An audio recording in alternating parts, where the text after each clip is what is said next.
Did you hear about the two atomic bombs that got into an argument? No, I did not. They had a fallout. Oh. Mm-hmm.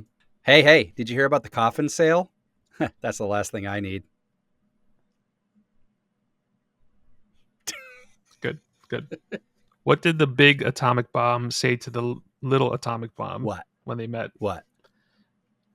Nuke, I am your father. Oh my God. That's a bad one. AP goes to a scary clown party with Terrifier, and I learn about geopolitical warfare with Turning Point, the bomb, and the Cold War.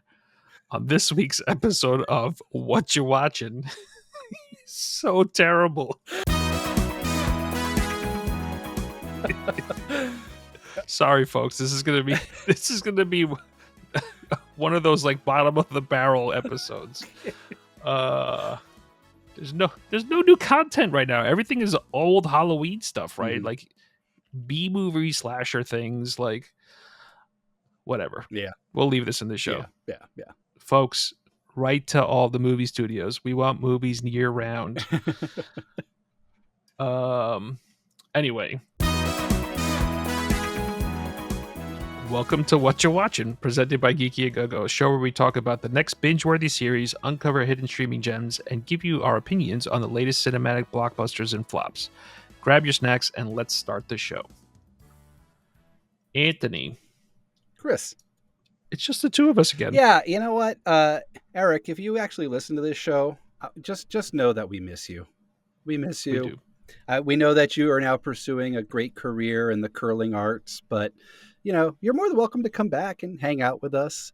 I mean, I know Chris is kind of a tough guy on you, and but don't let that get you down, okay? Don't let that get you down. Come back whenever you want. Yes. Nitro, how's your week been? What are your highlights and lowlights? Nothing too crazy this week. Highlight, we had a watch party outdoors yesterday. What? We haven't done that in a very long time. We were doing them during COVID, because the social distancing and people were diming each other out. At least here in New Jersey, literally people were calling other people, the cops on other people, saying they're having a party and they're too close together. And so like, we didn't want to like have a whole bunch of people in the house and be like, hey, let's just do an outdoor watch party. Nice. Please tell me you didn't watch Turning Point, the bomb in the Cold War at your outdoor watch party. No. Downer at the Nitro house. We watched a classic Halloween movie, even though I just complained about all the rerun stuff. Classic Halloween movie, Ghostbusters. Yeah, nice. Right? Okay. Right up our alley, right? Yep. So yeah, it was done organically. It wasn't picked ahead of time. We curated a list of movies that were kid friendly, and everyone collectively decided we're gonna watch Ghostbusters. That's awesome. So we watched Ghostbusters, and it was a hit. Everyone loved it, obviously because it's Ghostbusters, and we are North Jersey Ghostbusters, so it was very apropos for me. Yep. Yeah. So had a great time. Wasn't that cold. It did get colder later in the evening, but we had a patio heater going and all that stuff, so we did good. That's awesome. Do you have one of those big movie screens as well, like the big inflatable one or whatever it is? No. It's this is when everyone was buying everything off during COVID times. It's just a sheet, but like a nice fabric type of sheet. Got it. And then it has a frame that you have to like screw together all the way around, and then it fits perfectly on one side of the pergola that I have in my yard. Oh, great. So we have like curtains on the pergola. So we unhook a couple of the curtain grommets, and then we just hang the projector screen there. And then very cool. We have a little projector outside, and connect a Chromecast to it. Love it. Does for great outdoor viewing. But yeah, this is time of year that it's nice to spend outside. Have the fire pit going, we have a patio heater going, get some food delivered, and everyone had a good time. That's great. I haven't done it in a long time, and I'm happy to do it again. Low lights. I'm still at 95% done with my Halloween You know, decorating. we're like 15 days away, 16 days away, right? Okay. Yes. Well, I remember I told you that I had to wait for Amazon to Yes. deliver a bunch of stuff. Well, some of that stuff was the wrong size, and then I Uh, had to build it and put it together and things like that. So I haven't. I spent all my time on that. And so, folks, so you know what I'm doing. I had to build a tote bin, like one of those plastic bins, to house a projector, okay. right? Yep. And you can't just stick a projector inside a closed box and turn it on. You can't do that. You have to drill a hole for power, and you have to do the right thing and like make it kind of secure so like someone can't just walk away with it. Mm-hmm. um, and then you have to ventilation and things like that. So there's computer fans in there. I have attic vents on the side of Oh, it. wow. um, I don't even know what it's called, but it's like a hole where you can stick power cords or cables Like a through grommet. in a wall. It's not a grommet. It's literally like a wall plate kind of situation, but it has like a hole in the bottom Yeah. of it, so like you can stick a power cord through. Sure. Yep. So like I decked out this bin with all this stuff, got it, just covered it so it's like inconspicuous. Mm-hmm. And then I had to create this like platform basically that holds the bin up on a tree. Yeah, so it was a more than simple Sure. project of throwing a projector in a bin and throwing it up on a wall or whatever. Um, because of where the projection screen is going to be in my yard. So yeah, that's why it's taking me this long to finish up the very last All little right. bit of All decorating. right. But everything else, the majority of the stuff is done. So that's the low light, is still 5% from the finish line. Well, make sure you send us a picture that we can add to the show notes, so Sure. our fans can see what you're up to. Yep. Nice. So yeah, and then in our tradition, we don't want like to end on a low light.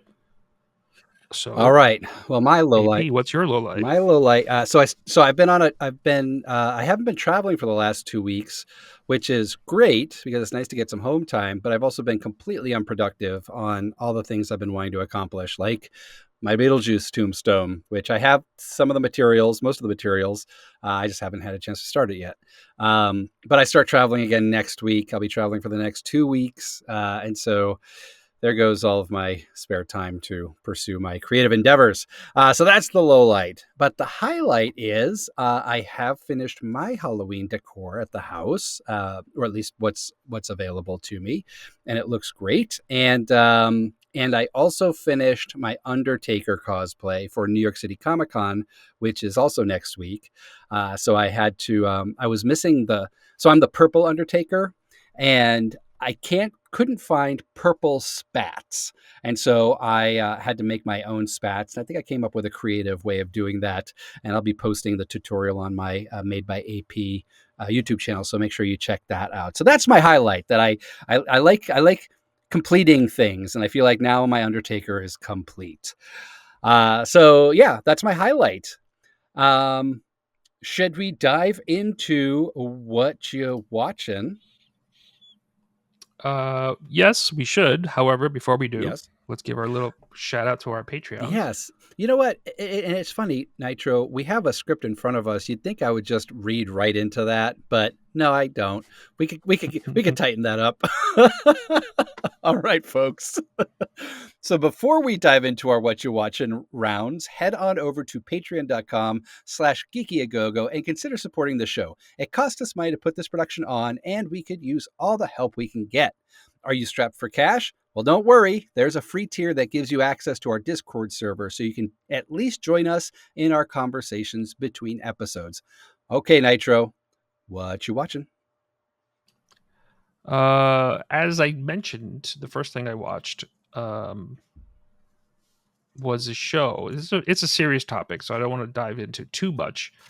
Uh, but after Oppenheimer came out earlier this year, I kind of wanted to learn a little bit more about the situation and sign of the times and stuff like that, instead of sticking to one specific viewpoint about this man, Robert J. Oppenheimer.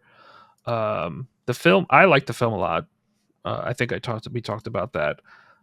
It's won awards and all that stuff. But I was like, let's find out about the real history, because that was it wasn't exactly a documentary. It was dramatization of what happened at the time.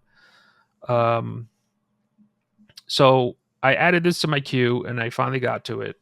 It was on Netflix, but the show is called Turning Point: Mm. The Bomb in the Cold War, and I found it informative. Right Okay. there were points in time that I'm like, is this a little bit biased? Um, because it seemed like many of the people that were being interviewed were from the West, I should say. Mm-hmm. I don't know. I think there were British people being interviewed, but mostly Americans were being interviewed. Uh, but there were many Russian people that were being interviewed Mm. too. So it goes into pre-World War II politics of like how we get to this point of the nuclear bombs being created, and all the spy work that's going on, back and forth of like, we want to have one too, we need to level the playing field Mm-hmm. here, the US can't be the only ones with the bomb, um whatever, like tons and tons of things. It's multi episodes, um and I'm I enjoy the time Yeah. period, the 40s and whatnot, and events and stories that are told about World War II, just learning about the history. And I think this show did a very good job of telling the story. Nice. Um, so lots of first person interviews. Mm-hmm. People that were there that experienced it on both sides. Right, there were many Russians interviewed in this. Um, they did intertwine it a little bit with current politics. Actually, they did, not kind of. They actually did turn it intertwine it with current politics. So there's a lot of like footage from Ukraine, Mm-hmm. like kind of setting the story a little bit of like, how did we get to here in Mm. history, Okay. with telling of the history of how we got to here. Um, so yeah, Nice. does it do a 100% tell every single side of the story? Right. Probably not. Right, I'm not that much of a historian.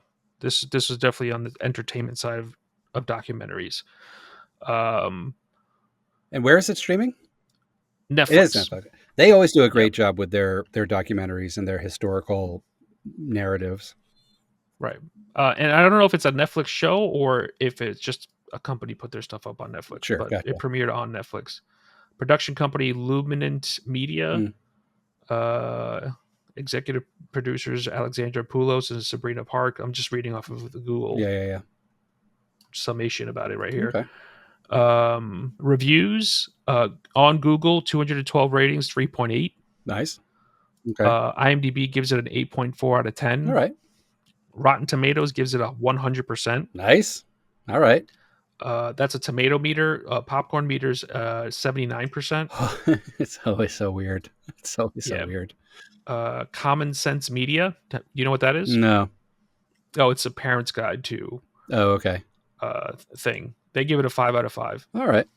I mean, it's hard Uh, to be that judgmental of history, right? right. Because It's you're like grading it on production value, I think, at that point, or at least the right. historical truth. So interesting. They're trying. Yeah, they're trying. I guess they're trying to make sure people are, this is an unbiased telling of the story. Yeah, I gotcha. And that's what a good documentary should do. Sure. Um, so yeah, I recommend All it. right. I'll give it my disco balls. Again, this is a very serious topic. I don't recommend it to everybody. If you want to know about history and what happened and stuff like that, with a little bit of a biased eye, um, I recommend people watching. So my disco balls are 4. I give it 4 disco balls. All right. Let it be known that Nitro gave the bomb 4 disco balls. Good job, Nitro. I I am not pro nuclear proliferation. Okay, like just just media. Uh-huh. No, that's awesome. Okay, Okay, I'll check it out. I love a good historical documentary. So very cool. cool. Nice. What about let's slide it over to All you. right. What you watching, Anthony? Terrifier. It's Terrifier season. Terrifier 3 is currently in theaters. And I have not seen that one yet, although I've been seeing all the great posts on social media about there are warnings on doors at the movie theater saying if you are feeling sick after watching this, please leave the theater. So I have been aware of Terrifier. I think the sequel came out last year. Terrifier 2 came out last year. Terrifier 1, so I'm starting fresh. So Terrifier 1 came out in 2016. I watched it last night. I am not a slasher guy. I love my horror movies to be more of the supernatural, demonic, thriller type of things. I've never been one for like gore. Although I think we've all become immune to it thanks to The Walking Dead. Anyway, this is just gratuitous gore. Gratuitous gore. As are all slasher films, there's not much of a narrative. The movie starts with these two girls on Halloween night getting a pizza, and this guy dressed up as a clown, Art the Clown, comes into the pizza shop, and he is just creepy and gross, and he's staring down the girls, and then that just kind of opens up the world of him killing people. That's the story. That's the narrative. I mean, there's not a lot of subtext or substance to this. I think when it first came out, it just started getting a cult following to it, which led to its success in developing a sequel, and the sequel did really well. And now I think Terrifier 3 was tracking to beat out like Joker in its second week. Yeah, like Joker is bombed that bad that it's now losing to the third installment of a slasher film. I mean, how sad is that for Warner Brothers and Joker Folie à Deux? Anyway, so a lot of fun. It was a lot of fun. If you don't like blood and guts, literally, if you don't like gore, this movie is not going to be for you. But if you're looking for a fun, mindless horror, Halloweeny type of 80s style slasher film, then you might have a good time. Uh, since I am not biased, I mean, since I'm kind of biased to not like slasher films, I'm going to give it a 3 disco balls. And I think, and again, I think there's a lot of bias being played into this. If it wasn't, if this was if this wasn't so nebulous, meaning you have Terrifier 1 and the success of Terrifier 2, and now the very much success of Terrifier 3, and it's just a cult following, if this was just a one and done type of thing, I probably would have given it a 2. But because it has legs and it's a successful run, I'm going to give it a 3. Good on them. It was written and directed by Damien Leone. Yeah, Damien Leone, who is mostly a special effects guy. I believe this was his first. I think this was his first. Yeah, so he did the short Terrifier in 2011. It was a short film. And then he directed All Hallows Eve in 2013. And that is technically probably the first feature length time we got to meet Art the Clown. I haven't seen that one yet, but it's almost like a anthology series that's available on Amazon Prime right now. It's actually in my queue. I'm going to watch that because I'm going to just absorb myself all into the Terrifier universe, and then going to see the Terrifier 3 in the movie theater. And fun fact, Terrifier 4 is currently in pre-production. So this thing, I know, but look, I mean, go back to, and this, I mean, I know we're going to do a horror movie episode eventually, but like, you look at Texas Chainsaw Massacre, you look at Friday the 13th, you look at Nightmare on Elm Street, like these slasher films, these horror films, if you get one popular, and it's always it's always the antagonist, it's always the villain. If you have a villain that stands out, that villain can take that series to the moon. You know, Leatherface, such an iconic villain in Texas Chainsaw Massacre. You couldn't let him go away on the cutting room floor. You had to give him a sequel. Freddy Krueger. I mean, he wasn't the most dynamic villain in Nightmare on Elm Street, but holy hell, by the third one, you had one of the most personable, psychotic villains in cinema history at that point. And so I think what you're going to get out of this is you're going to get 9 of these movies. You're going to get 9 Terrifiers, and it's going to be the same guy playing Art the Clown the whole time. He is creepy. He is memorable. He has a personality. He plays with his victims, and that's what people like in a good horror movie villain. They like a villain with a personality. So congrats to David or Damien Leone on creating such an icon. I hope this gets a lot of runway for you. 3 disco balls from me. And then before I jump out, Rotten Tomatoes for the original Terrifier. And again, this came out in 2016, so it's had a lot of runway. 25 reviews from the critics, 60% fresh. So it got fresh. 53% on the popcorn meter. That's out of 1,000 ratings. So it's just under being fresh. It was re-released in movie theaters last year, I think, to align with the sequel coming out, Terrifier 2. But it was only in limited release, and it brought in about $330,000. I don't know what the budget was for this. It was probably pretty low. So have you seen? I know you're not a slasher guy, so I'm assuming you have not seen Terrifier. I did. I don't want to spoil too much because we are saving content for our horror episode. But no, I have not seen it. Yeah, gotcha. I mean, you're talking to me about the character, and I'm like, the first thing that comes to mind is the Saw series, and like, we're up to 10 films now. Yeah, with Saw, yep, more than 10. yep. I don't know. I think it's 10 now. I saw the first. Maybe I saw the second one. I don't remember. Yeah. And then I was like, this is, again, I'll save my thoughts for the horror episode. Yeah, gotcha. Yeah. Yep. So anyway, three disco balls for Terrifier. Congrats. You've earned them. Cool. All right, Chris, round 2. What you watching?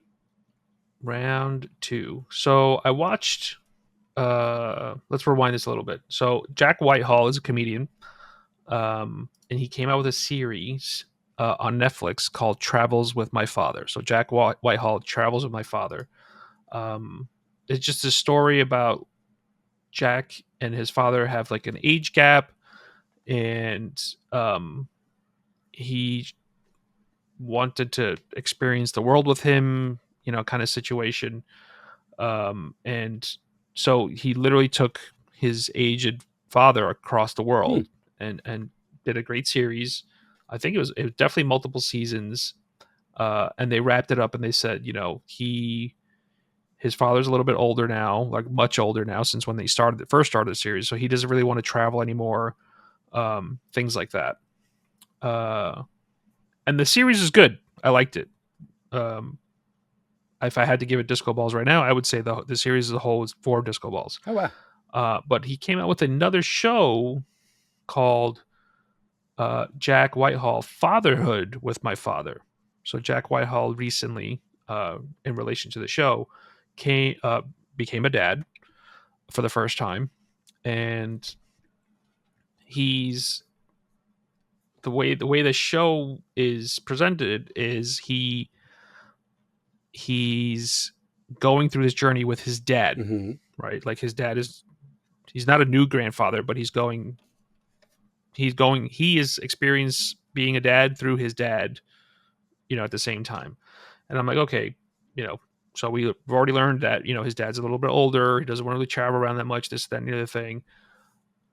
This show is now a continuation of that travelogue. Oh, okay. Right? They are both traveling to places, and under the premise of, and this kind of ties back into my first show, this episode. Jack Whitehall is worried about his child's future. Okay. Right. And so there's thematic episodes about like, you know, he wants to learn how to take care of them, to be safe around them.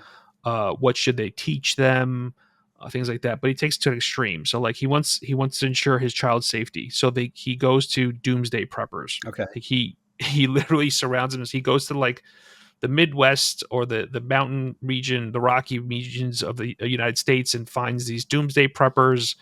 You know, learns how to shoot firearms and learns how to like clear a room, military style, like things like that. And I'm like, your dad's traveling again.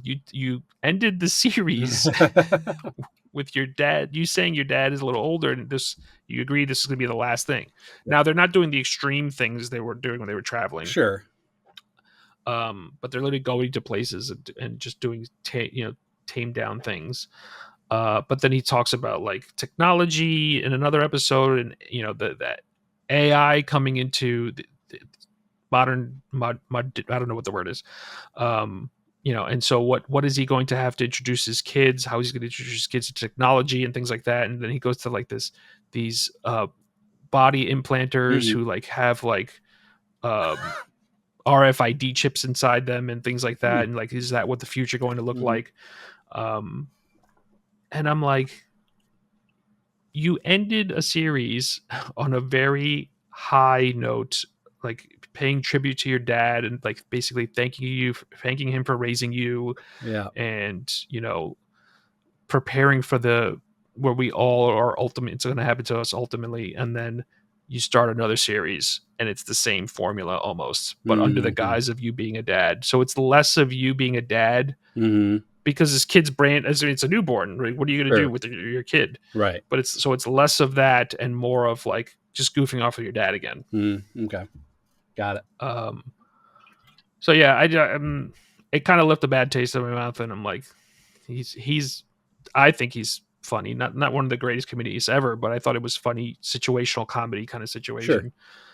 And you know, like I kind of just dropped a little bit my idea of the original show versus this one. So my thoughts on Fatherhood with my father, Jack Whitehall's show, Mm-hmm. he's going to drop down to a two disco balls. Wow. Yeah. Yeah.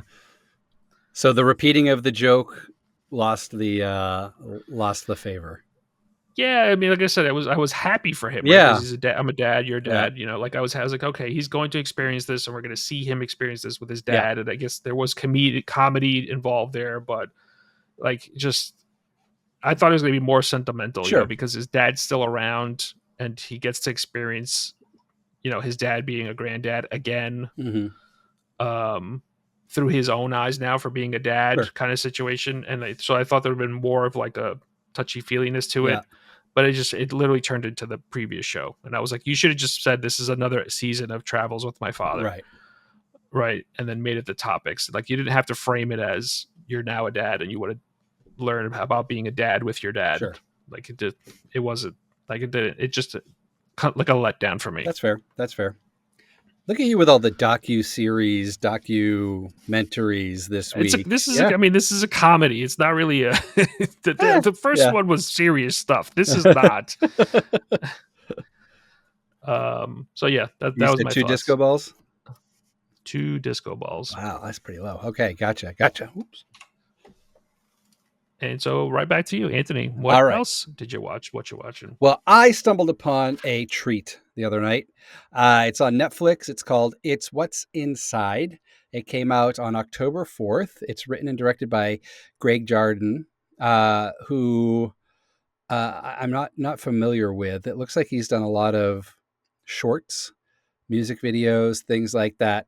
The synopsis is a group of friends gather for a pre-wedding party that descends into an existential nightmare when an estranged friend arrives with a mysterious game that awakens long hidden secrets, desires, and grudges.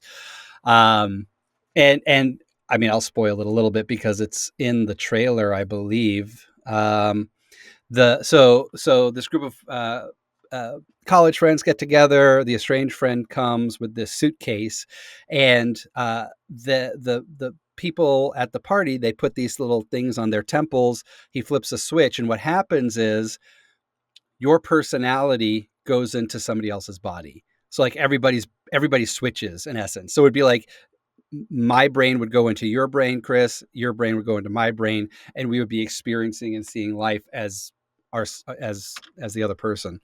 So it's like super, super trippy, but it leads a, But yeah. is it like Freaky Friday vibes? Freaky Friday meets the Glass Onion, kind of meets any murder mystery. Like it's just it's yeah, but it does definitely. Freaky Friday is kind of what you could liken it to because of the switch over. But like the first time they do it, they all get freaked out, and then they like get addicted to it, and so they want to do it again. And then obviously they start playing this game where like you have to guess who's actually inside the other person's body, and that's where all things kind of get kind of tweaky. What I really, really liked about this show, though, is it's very well written. It's very well performed, but the editing is wonderful. The editing and like editing makes or breaks a film. Editing is the true kind of method of telling the story. And they did a great job of editing this film and doing really interesting ways of cutting things together and telling different parts of the story. And surprisingly, or not surprisingly, because I don't know his work, Greg Jardin was also the editor of this. So congrats to you, Greg Jardin, on a well-directed, well-written, and well-edited picture. Lots of fun. Lots of fun. I thought it was going to be more thriller than anything, but it ended up being more thriller comedy. So yeah, we had a good time watching it. It stars, and I don't know a lot of these people. There was one girl that was in it that looked very familiar. Where's the cast? Brittany O'Grady is in it. She was in White Lotus. I think that's where I remember her from. James Morosini, Gavin Leatherwood, which is a fantastic last name. Nina Bloomgarden. Like these are people that like they look familiar, but I can't place them, which is also nice when you have relatively unknown actors in a picture, because then you don't get distracted by celebrity and familiarity. So yeah, I thoroughly enjoyed this. My wife surprisingly liked it as well. She's not typically into comedies, and like I said, this is more comedy thriller. But I'll absolutely give this a 4 disco ball rating on it. I liked it that much. I would actually watch this again just to kind of pick up what I didn't miss. Like I said, there's elements of Freaky Friday. There's elements of Ryan Johnson's Glass Onion series or whatever they're called, Knives Out series. Just a lot of fun. I'm gushing over this movie. And cool. Oh, yep. Just give him a thumbs up. So unfortunately, though, so it's 80% on the tomato meter, 64 reviews, 70% on the popcorn meter. Critics' consensus, cleverly constructed and leaping off the screen with stylistic verve, It's What's Inside centers around a party from hell that audiences can enjoy from a safe remove. Yeah, I agree with that. So definitely check it out. Nice. Yeah. All right. Do you want to take us home? Balls. 4 disco balls. That's cool. Yeah. Yeah. So I'll take us out. Do you want more Geeky A Go-Go? Make sure you're following us on all the socials at Geeky A Go-Go and share with us what you're watching. Want cool stuff? Want to connect with us on a higher level, like on our Discord channel? Head on over to patreon.com/geekyagogo and support the show. You'll get awesome swag and other perks. If you haven't done so already, make sure you're following the show on your favorite podcast platform and leave us a review. Thanks so much for listening. Peace out, everybody. Bye-bye. Bye. Bye.